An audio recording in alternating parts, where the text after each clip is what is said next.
Hello students and welcome to the channel SNW Physics classes. If you really understand the concepts taught here, please turn the black thumb blue. That means like the video, share with your friends and subscribe to the channel SNW Physics classes. Do not forget to hit the bell icon for the latest update. Today we are going to discuss the third part of the chapter 3 class 10th physics, that is electricity.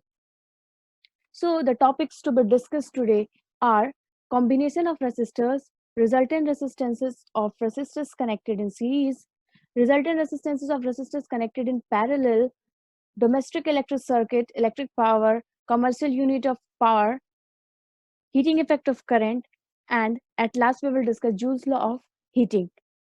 So the very first topic we are going to discuss here is combination of resistors. So we can combine the resistors in following two ways. The first one is in series and second one is parallel. दो तरह से हम लोग resistance को एक दूसरे में combine कर सकते हैं. जो फर्स्ट मेथड है दैट इज सीरीज. ठीक है, ये जो हमारा सीरीज कॉम्बिनेशन है कुछ इस तरह से कनेक्ट होता है जैसे कि हम लोगों ने एक स्ट्रेट लाइन लिया और उसे इस तरह से दो रेसिस्टेंसेस को कनेक्ट कर दिया R1 and R2. In series combination I is constant. ठीक है, I जो है वो हर एक रेसिस्टेंस को करंट जो है वो बराबर मिलेगी, इक्वल मिलेगी, बट V वेरीज. ठीक है, वोल्टेज जो है R1 के लिए अलग वोल्टेज होगा और R2 के लिए अलग वोल्टेज होगा. Okay, V varies and I is constant in series combination. Next one is parallel combination of resistors. ठीक है, यहाँ पे जब पैरेलल कनेक्शन हम लोग करते हैं रेजिस्टर्स का तो उसमें हम लोग देखते हैं कि यहाँ पे वोल्टेज इज कांस्टेंट. ठीक है, पॉइंट बी से अगर हम लोग ए तक लेके चले तो वोल्टेज इज कांस्टेंट, मतलब R1 रेजिस्टर्स को और R2 रेजिस्टर को दोनों जो है इक्वल वोल्टेज मिलेगी, but current is varying here. ठीक है, करंट यहाँ पे अलग अलग मिलेगी. R1 के लिए I1 करंट और R2 के लिए हमारा I2 करंट. ठीक है, तो यहाँ पे फर्स्ट केस में हम लोगों ने सीरीज कॉम्बिनेशन में देखा I was constant and voltage was varying, but in the second case in parallel combination voltage is constant but current is varying for all the resistors. ठीक है, जितने रेसिस्टर्स हम लोगों ने कनेक्ट किया सबको अलग अलग करंट मिलेगी, बट वोल्टेज जो है वो हम लोगों को सभी रेसिस्टर्स में बराबर मिलेगी. और यहाँ पे हम लोगों ने देखा था कि करंट जो है वो इक्वल मिलेगी सभी रेसिस्टर्स को, बट वोल्टेज जो है वो वैरी करेगी.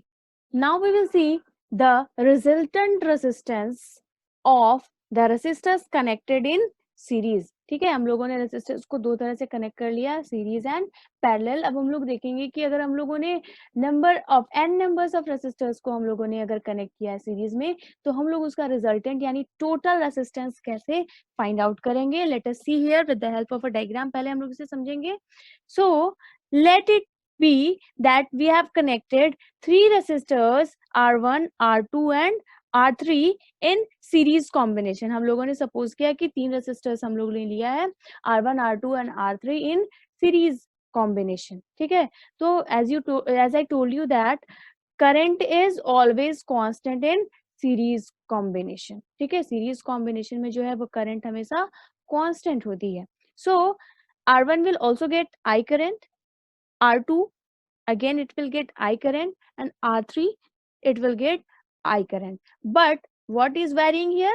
Voltage is varying here. ठीक है, throughout अगर हमारा voltage V है, but for R1 it will be V1, R2 it will be V2 and for R3 it will be V3. ठीक है, यहाँ पे हम लोगों ने देखा कि V वोल्ट के सेल से बैटरी से हम लोगों ने इसे कनेक्ट किया है और I जो है is the current, total current flowing in the circuit. ठीक है, ये पूरे सर्किट है यहाँ पे और थ्री रेसिस्टर्स को हम लोगों ने कनेक्ट किया है R1, R2 एंड R3. ठीक है, तो यहाँ पे अब हम लोग क्या करेंगे, इसे हम लोग डिराइव करेंगे, प्रूव करेंगे कि how we will find out the equivalent resistance. ठीक है, equivalent resistance means total resistance flowing through the circuit. ठीक है, let us consider three resistances R1, R2 and R3 having potential differences V1, V2 and V3 respectively. As I told you that for R1 the voltage is V1, R2 the voltage is V2 and R3 the voltage is V3. Okay, the total potential difference across the three resistors. ठीक है, जो total potential difference जो है flow कर रहा है three resistors में, that is V is equal to V1 plus V2 plus V3, ठीक है, V is equal to V1 plus V2 plus V3. Let it be equation 1. Now let the total resistance of the combination be R. ठीक है, total resistance जो resistance का है combination का पूरे combination का जो resistance है that is R. The current flowing through the whole circuit is I. ठीक है, यहाँ पे हम लोगों ने देखा था कि जो total current flow कर रही है पूरे circuit में that is I. By using Ohm's law V by R is equal to V by I is equal to R. ठीक है, Ohm's law को use करेंगे हम लोग. What was Ohm's law? You can just go through the link given in the description box. और आप लोगों को Ohm's law बहुत clearly समझ में आ जाएगा in second part of this video. Okay. So V by I is equal to R. So V is equal to I into R. ठीक है. तो हम लोगों ने क्या देखा था Ohm's law कि the at a constant physical condition the potential difference across the end of the wire is directly proportional to the current. ठीक है, तो वहां पे प्रोपोर्शनैलिटी के साइन को हटाने के लिए हम लोगों ने R की वैल्यू पुट की थी. यहाँ पे R इज द रेसिस्टेंस. तो यहाँ पे हम लोगों को ओम्स लॉ के अकॉर्डिंग मिलेगा V is equal to I into R. Let it be equation 2. ठीक है, इसको हम लोगों ने इक्वेशन 2 लिया है. नेक्स्ट हम लोग इसके आगे देखेंगे. Since the same current I, ठीक है, I flows through all the resistors. ठीक है, I is constant means I told you that in series combination current flowing throughout the circuit is constant. ठीक है, तो R1 में भी I current flow करेगी, R2 में भी I current flow करेगी और R3 में भी I current flow करेगी. So by applying Ohm's law we can write equation 2 as, ठीक है, फर्स्ट जो वो हमारा रेसिस्टर्स है उसमें हम लोगों को V1 is equal to I into R1 as I is constant for all the resistors. ठीक है, V2 is equal to I into R2 and V3 is equal to I into R3. Let it be equation 3, 4 and 5. ठीक है, now putting this value in equation 1. equation 1 क्या था? V is equal to V1 plus V2 plus V3. ठीक है, तो हम लोगों ने यहाँ पे रखा है V के लिए हम लोग I into R from equation 2. ठीक है, V1 is equal to I into R1, V2 I into R2 and V3 I into R3. ठीक है, अब हम लोगों ने I को कॉमन लेकर के इसे बाहर निकाल दिया और ब्रैकेट के अंदर R1 plus R2 plus R3. So this I and this I is cancelled out. Now R is equal to R1 plus R2 plus R3. ठीक है, अगर हम लोगों ने किसी तीन रेसिस्टर्स को सीरीज कॉम्बिनेशन में कनेक्ट किया है तो उस कंडीशन में हम लोगों को इक्विवेलेंट रेसिस्टेंस या टोटल रेसिस्टेंस या हम लोग उसको बोल सकते हैं रिजल्टेंट रेसिस्टेंस जो मिलेगी that is the sum of the resistance all resistances. ठीक है, सम of all resistances.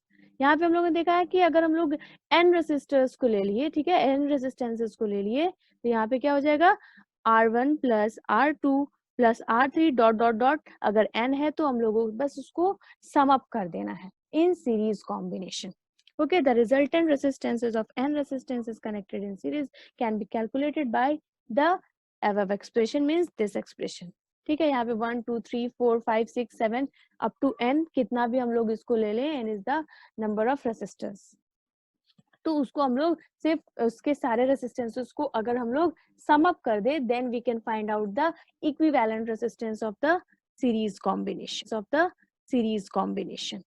Now we will see how we can calculate the equivalent resistance of resistances connected in parallel combination. ठीक है, resultant resistance of resistances connected in parallel combination. Let us understand with the help of diagram. Here is a diagram. Let us consider three resistors connected in parallel combination. R1, R2 and R3 are the three resistors which are connected in parallel combination. And as I told you that voltage is constant here. हम लोगों ने देखा था कि अगर series combination है तो current constant होगी, but in the case of parallel combination voltage is constant. Okay, voltage is constant here. V voltage जो है वो throughout the circuit. ठीक है, throughout the circuit V voltage is there. So for resistance 1 I1 current is there, for resistance 2 I2 current is there and for resistance 3 I3 current. ठीक है, total resistance को हम लोगों ने RP यहाँ पे लिया है. We can take simply R. ठीक है। तो यहाँ पे क्या होगा, I1, I2 और I3, यानी जो करंट है that is varying and voltage is constant. Let us see how we will calculate the equivalent resistance of resistors connected in parallel. Let us consider three resistances R1, R2 and R3 having current I1, I2 and I3 respectively. ठीक है, R1 के लिए I1, R2 के लिए I2, R3 के लिए I3. ठीक है, ये हमारा जो करंट है that is varying here. Now the potential difference across the circuit is V.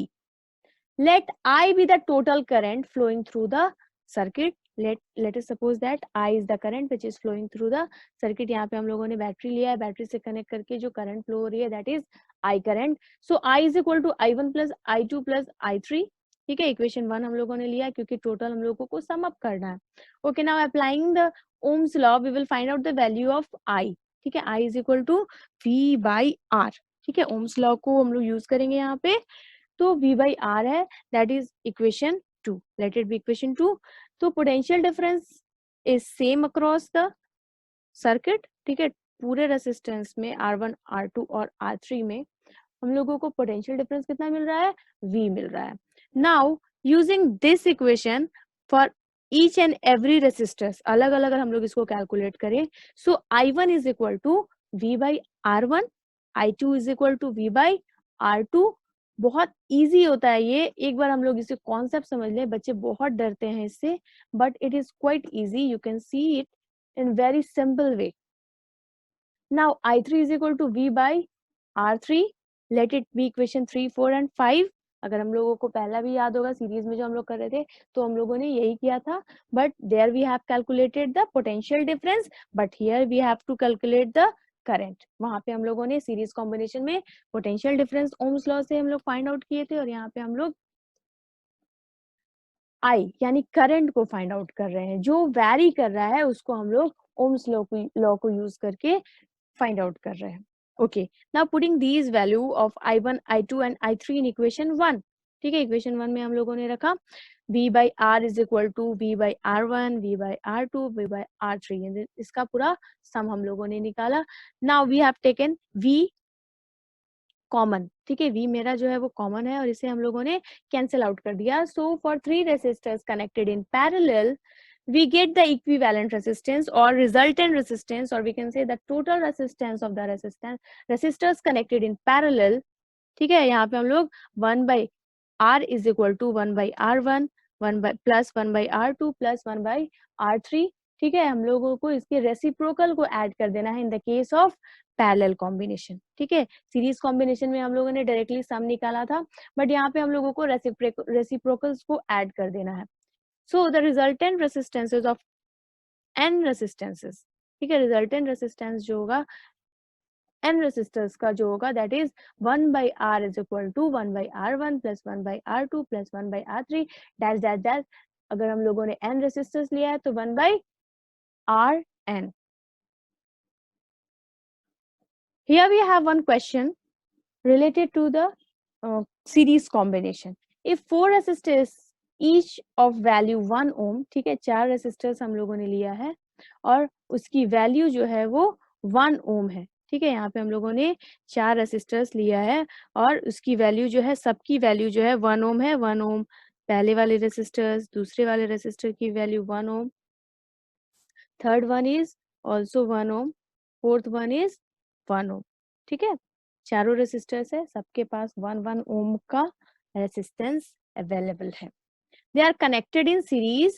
What will be the resultant resistance? ठीक है, that is very simple. We have to add all the resistances. ठीक है, for series combination R is equal to R1 plus R2 plus R3 plus R4. ठीक है, चारों resistances को हम लोगों ने add कर दिया है यहाँ पे.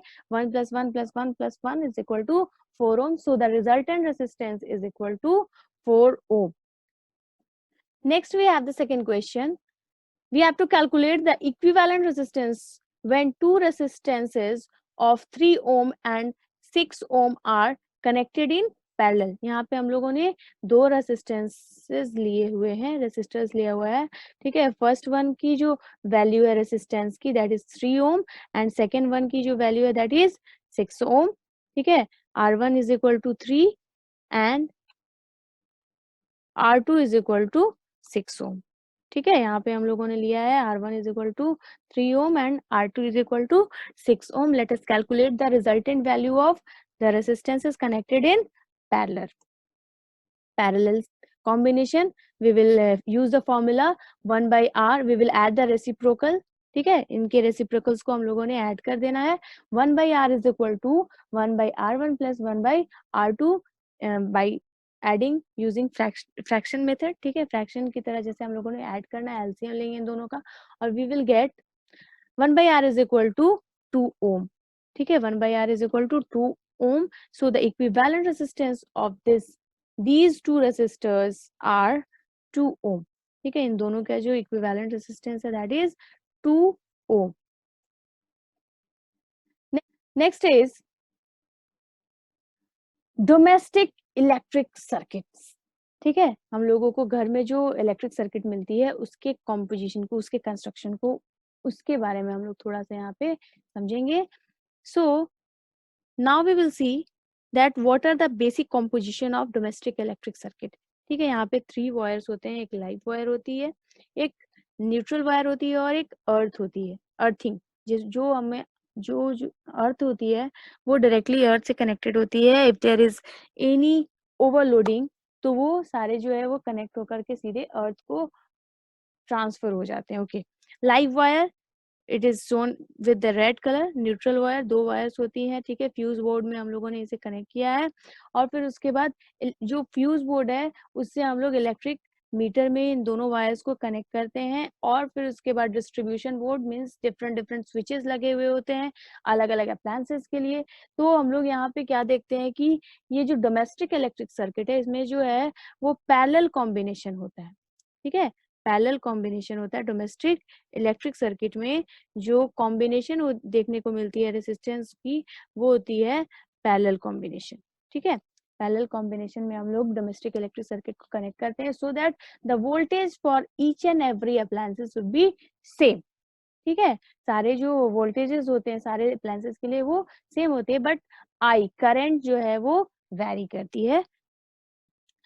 सो 220 वोल्ट डोमेस्टिक इलेक्ट्रिक सर्किट में जो हम लोगों को सब इलेक्ट्रिक सप्लाई होती है दैट इज 220 वोल्ट। 220 वोल्ट जो है सारे रेसिस्टर्स को मिलती है, चाहे वो फैन हो, कूलर हो, फ्रिज हो या जो भी अप्लायंसेस हम लोग यूज कर रहे हैं उनको जो वोल्टेज मिलती है दैट इज 220 वोल्ट, ठीक है। और जो वोल्टेज होती है वो सभी अप्लायंसेस के लिए जो होती है वो इक्वली होती है, ठीक है। बट करंट वहां पे चेंज होती है। So the basic composition is live wire, neutral wire and earth wire, ठीक है। इसे हम लोगों ने फ्यूज बोर्ड के कनेक्ट कर दिया। जो लाइव वायर हमारा आता है that is positive terminal, neutral wire is negative terminal, ठीक है। तो इन दोनों को हम लोगों ने फ्यूज से कनेक्ट कर दिया और फिर फ्यूज के वायर को हम लोगों ने मीटर से कनेक्ट कर दिया। फिर उसके बाद डिस्ट्रीब्यूशन बॉक्स होती है जो स्विच बोर्ड होता है हमारे घरों में और स्विच बोर्ड से फिर डायरेक्टली जो होता है वो करंट अलग अलग अप्लायंसेस को ट्रांसफर होता है। Okay, now let us see why our domestic electric circuit is connected in parallel, ठीक है। Now we will see advantages of parallel circuit in domestic wiring. So very first advantage is the parallel circuit. If one electric appliance stops working due to some defect, ठीक है। Parallel connect करने का मतलब ये है कि अगर कोई एक सर्किट में कोई एक भी अप्लायंस जो है वो काम करना बंद कर दिया किसी डिफेक्ट की वजह से तो वो सारे अप्लायंसेस को कोई भी नुकसान नहीं पहुंचाएगा। वो नॉर्मली सब सारे दूसरे अप्लायंसेस जो है वो काम करते रहेंगे। अगर हमारा जो है फ्रिज खराब हो गया तो ऐसा नहीं है कि हमारे घर की सारी चीजें जो है वो ऑफ हो जाएगी। फ्रिज का अलग कनेक्शन है just because of parallel combination, ठीक है। पैरेलल सर्किट में हम लोग देखते हैं कि अगर कोई एक अप्लायंस जो है वो काम करना बंद कर देता है तो बाकी सारे अप्लायंसेस जो है वो नॉर्मली वर्क करते हैं, they do not get affected by it, ठीक है। उसकी वजह से उसमें कोई भी नुकसान या कोई भी जो होता है वो कोई भी चेंज नहीं होता है, they work normally. Second advantage is in parallel circuit each electrical appliances has its own switch, ठीक है। अगर हम लोगों ने अगर सारे अप्लायंसेस को सीरीज में कंबाइन कर दिया, सीरीज कॉम्बिनेशन में अगर हम लोगों ने कनेक्ट कर दिया, तो हम लोगों को एक स्विच ऑन करेंगे, फैन, रेफ्रिजरेटर, कूलर सब कुछ ऑन हो सकता है because of series combination. But in parallel circuit electrical appliances has its own switch. ठीक है, उसका अपना स्विच होता है और उसी स्विच से जिस भी चीज को हम लोगों को ऑन करना है वो हम लोग इंडिपेंडेंटली ऑन या ऑफ कर सकते हैं without affecting other appliances. Okay, next advantage is each appliance get same voltage. ठीक है, ये अभी तो हम लोगों ने डिस्कस किया था कि सारे अप्लायंसेस को जो 220 वोल्ट ही मिलते हैं, तो सारे अप्लायंसेस की जो वोल्टेज होती है वो इक्वल होती है in the case of parallel circuit. Next one is the overall resistance of household circuit is reduced due to which the current from the supply is high. ठीक है, जो overall resistance होता है पैरेलल कॉम्बिनेशन में वो reduce करता है. ठीक है, अगर हम लोगों को मैक्सिमम रेसिस्टेंस चाहिए तो हम लोगों को सीरीज में कनेक्ट करना होगा. ठीक है, अगर हम चाहते हैं कि किसी भी चीज में जो है वो किसी भी सर्किट में जो हम लोगों को रेसिस्टेंस जो है वो मैक्सिमम मिले, तो उस केस में हम लोग क्या करेंगे, उसको सीरीज में कनेक्ट करेंगे. और हम लोगों को अगर रेसिस्टेंस को रिड्यूस करना है, घटाना है, हम लोगों को रेसिस्टेंस मिनिमम चाहिए, तो उस केस में हम लोगों को जो है उसे उस सर्किट को जो है वो पैरेलल कॉम्बिनेशन में, बिकॉज पैरेलल कॉम्बिनेशन का जो होता है हम लोग रेसिप्रोकल में ऐड करते हैं. ठीक है, we add the reciprocal of all the resistances of the resistors. ठीक है, सारे रेसिस्टेंस को हम लोग उसके रेसिप्रोकल को सम अप करते हैं, तो उस केस में जो होता है हम लोगों को कम से कम रेसिस्टेंस मिलता है. That's why we connect our domestic wiring in parallel combination. उस केस में क्या हो जाएगा कि रेसिस्टेंस हाई होगी और करंट, रेसिस्टेंस लो होगी और करंट जो है वो हाई होगी. रेसिस्टेंस जब लो होगी तो करंट हाई हो जाएगी in the parallel combination of resistances. Now we will see what are the disadvantages of series circuit. ठीक है, in series circuit one electric appliances stop working due to some defect, then all other appliances also stop working. ठीक है, अगर एक appliance को कोई defect हो गया तो दूसरे भी अप्लायंसेस काम नहीं करेंगे. अगर हम लोगों ने देखा होगा वो जो हम लोग लड़ी लगाते हैं अपने घरों को डेकोरेट करने के लिए, अगर they are connected in series, अगर एक भी बल्ब फ्यूज हो गया देन जो करंट होगी वो आगे जो है वो पास नहीं होती है. That's why we don't connect our domestic wiring in series combination. Next one is all the appliances have only one switch due to which they cannot be turned off and on separately. ठीक है, अगर हम लोग switch series combination में अपने domestic wiring को रखते हैं तो सारे अप्लायंसेस के लिए सिर्फ एक स्विच होगा. मीन्स एक स्विच हम लोगों ने ऑन किया और फैन, रेफ्रिजरेटर, कूलर, ओवन, ये सारी चीजें जो है वो ऑटोमेटिक चलने लगेगी क्योंकि सीरीज कॉम्बिनेशन में only one switch is there. Next one is the appliances do not get the same voltage. ठीक है, यहाँ पे हम लोगों ने देखा था कि जब हम लोग सीरीज कॉम्बिनेशन में करते हैं then voltage varies for each resistor. ठीक है, सभी रेसिस्टर्स के लिए वोल्टेज जो है वो वेरी करती है. तो उस कंडीशन में the appliances do not get the same voltage as that of power supplying line because voltage is shared by all appliances. In series combination voltage जो है वो शेयर होता है और वोल्टेज जो है वो वेरी करता है. That's why we don't connect our domestic wiring in series circuit. Okay, the overall resistance, yes, the main point here is that the resistance will increase too much due to the series combination. ठीक है, यहाँ पे जो है वो voltage जो है वो वेरी करे जिसकी वजह से रेसिस्टेंस जो है वो बहुत ज्यादा इंक्रीज कर जाएगा और जो करंट सप्लाई होगा that will be very low. ठीक है, these are the advantages and disadvantages of connecting the domestic wiring in parallel. We get advantages and in series we get disadvantages. So in domestic wiring we connect our all the appliances in parallel combination. Our next topic is electric power. Electric power is the electrical work done per unit time. Simple हम लोग electric power को define कर सकते हैं. It is the electrical work done per unit time. ठीक है, electricity की वजह जो वर्क होती है एक यूनिट टाइम में that is electric power. Its SI unit is watt. ठीक है, its SI unit is watt. So we can write power as work done by time taken. ठीक है, पावर को हम लोग लिख सकते हैं work done by time taken और we can write P is equal to W by T, ठीक है, P is equal to W by T, W is work done and T is time here, ठीक है। अब हम लोग work done को find out करेंगे, work done is equal to V into I into T, ठीक है, V into I into T, okay. Now putting this value in this equation, ठीक है, वर्क डन की वैल्यू जब हम लोग यहाँ पे पुट करेंगे then we can cancel out T T here, ठीक है, टी को हम लोगों ने कैंसिल कर दिया। So one more formula we have, power is equal to V into I, ठीक है, हम लोगों को पावर का दो फॉर्मूला यहाँ पे मिला, that is power is equal to W by T and power is equal to V into I. Now what is 1 watt? The power of 1 watt is the rate of working 1 joule per second, ठीक है, 1 joule per second में कितना 1 joule काम करेगा, that is 1 watt. So we can write 1 watt is equal to 1 joule by 1 second. Next topic is some other formula for calculating electric power. We have more formula for which we can calculate the electric power. So first formula is P is equal to, ये सारे formula जो है आप लोगों को numerical solve करने में बहुत काम आने वाली है, so just right it down. P is equal to V into I, P is equal to, second formula is P is equal to I square into R, and also we have one more formula for calculating electric power is P is equal to V square by R. We have three formula and two there previous we have discussed, so we have 5 formulas for which we can calculate the electric power.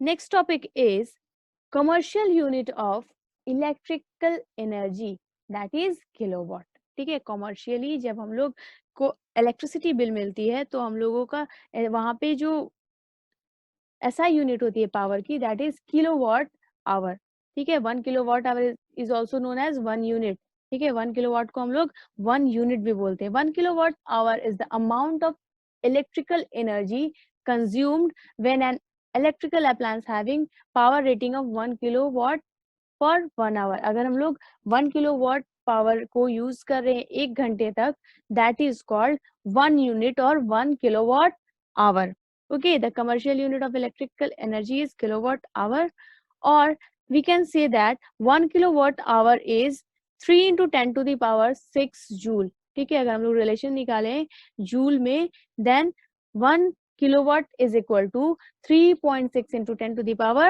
6 joule. Now here we have one question related to power. What will be the current drawn by electric bulb of 40 watt when it is connected to the source of 220, ठीक है। अगर कोई 40 वाट का bulb है और उसे हम लोगों ने कनेक्ट किया है 220 वोल्ट से, ठीक है, जो हमारा डोमेस्टिक सप्लाई होता है पावर का वोल्टेज का, दैट इज 220 वोल्ट। तो अगर हम लोगों ने 40 वाट के बल्ब को कनेक्ट किया है 220 वोल्ट के वोल्टेज सप्लाई से, then what will be its current, ठीक है। To find out the current, let us see the solution here. So power is given here 40 watt, voltage it is also given 220 volts, so we have to calculate the current. What is the current drawn by that electric bulb? So using formula P is equal to V into I, so we put the value of P here, 40 watt, voltage is 220 volt. Now we calculate the value of I, ठीक है, 40 divided by 220 that is 0.18। इसे calculate करने के बाद हम लोगों को जो करंट की वैल्यू मिलेगी दैट इज 0.18 एम्पियर, ठीक है। बहुत सारे फॉर्मूलाज, बहुत सारे न्यूमेरिकल है जो हम लोगों को इस चैप्टर में डिस्कस करना है, और एक वीडियो में it is not possible. I will definitely deal with all the numericals with each and every topic related to electricity in a separate video, ठीक है। सारे जो न्यूमेरिकल्स हैं उसको मैं सेपरेट वीडियो में डील करूंगी, और वो 1 by 1 हम लोग सारे न्यूमेरिकल्स को बहुत इजीली समझेंगे with the help of one another video. Now very important topic here is heating effect of current, ठीक है। हीटिंग इफेक्ट क्या होता है? हम लोगों ने देखा है कि अगर बल्ब को देखें, ठीक है, बल्ब को देखते हैं, अगर हम लोगों ने वो 100 वॉट की बल्ब को देखा था, येलो कलर की जो जिसकी लाइट होती थी, तो उसमें क्या होता था, उसमें हम लोगों ने टंगस्टन को यूज़ किया था, क्योंकि उसकी रेजिस्टेंस को हम लोग बहुत हाई कर देते थे, तो वो ग्लो करने लगती थी। ठीक है? तो हम लोग यहाँ पे देखेंगे, when the electric current pass through the high resistance wire like nichrome wire, ठीक है? नाइक्रोम वायर जो हम लोगों ने इलेक्ट्रिकल हीटर में यूज़ किया है, the resistance wire become very hot and produce heat, ठीक है?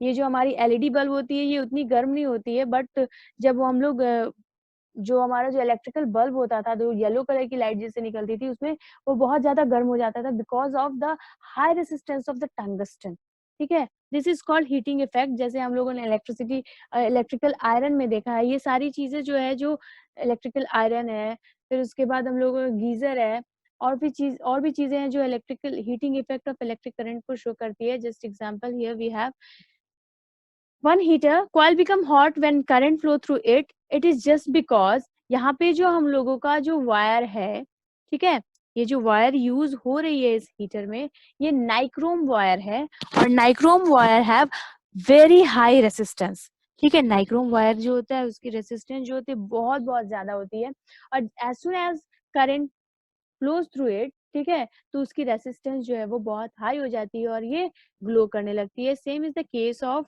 इलेक्ट्रिकल बल्ब, ठीक है? इलेक्ट्रिक बल्ब में हम लोग देख सकते हैं कि we have tungsten wire as filament, ठीक है? फिलामेंट में हम लोगों का जो यहाँ पे है वो टंगस्टन वायर है, ठीक है? टंगस्टन वायर है, और यहाँ पे हीट और लाइट को ये प्रोड्यूस करता है just because of high resistance. When electricity pass through the filament it becomes hot and start to glow, ठीक है? इसकी रेसिस्टेंस बहुत बहुत हाई होती है टंगस्टन की, जिसकी वजह से जो है वो ग्लो करना लगता है। Due to high melting point it doesn't melt, ठीक है? टंगस्टन की जो मेल्टिंग पॉइंट है that is very very high, जिसकी वजह से ये मेल्ट नहीं करती है, और absence of oxygen keeps it away from catching fire, ठीक है? यहाँ पे जो होती है ये आर्गन गैस यहाँ पे फिल की होती है, which have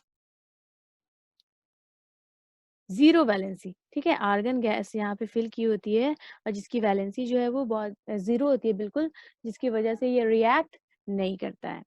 okay, it is the heating effect, कि हम लोग जब भी किसी अप्लायंसेस में अगर हीट को करंट को फ्लो कराएं, तो जब रेसिस्टेंस बहुत बहुत हाई होगी it will start glowing. Various examples are here in our surrounding, that is electrical heater, electrical geyser, electrical bulb and electrical iron. ये सारी एग्जांपल जो है वो शो करती है that current has heating effect. Current की जो एक और प्रॉपर्टी है, that is it has heating effect due to the high resistance of the wire. Next topic is Joule's law of heating. It is very important topic so that we can calculate how much heat is drawn by the wire, ठीक है? किसी wire में जो है वो heat कितना produce हो रहा है due to the flow of current. So according to Joule's law, the heat produced in wire is directly proportional to the square of current, resistance of wire and time for which current passed, ठीक है? ये तीन चीज जो है वो affect करती है to produce the heat in a current carrying wire. So mathematically we can write H is directly proportional to I square, H is also proportional to R and H is also proportional to the time taken, ठीक है? इसे हम लोगों ने equation 1, 2 और 3 suppose कर लिया है, ठीक है? यहाँ पे क्या है, according to Joule's law heat produce in a wire is directly proportional to the square of the current, resistance of the wire and time for which current is passed. So H is directly proportional to I square, H is directly proportional to R resistance and H is directly proportional to the time taken. We can write H is equal to I square RT. H जो है वो I square RT के equal होगा। यहाँ पे हम लोगों ने देखा है हर बार कि अगर हम लोगों को प्रोपोर्शनैलिटी की साइन को रिमूव करना है then we have to add one constant and here that constant is equal to 1, ठीक है? वो कांस्टेंट जो हम लोगों ने यहाँ पे यूज किया है that's value is find out experimentally, that is 1. If you have any doubt or any problem related to the video, you can comment in the comment section or you can write on my Gmail ID that is given in the description box. Thank you very much for watching.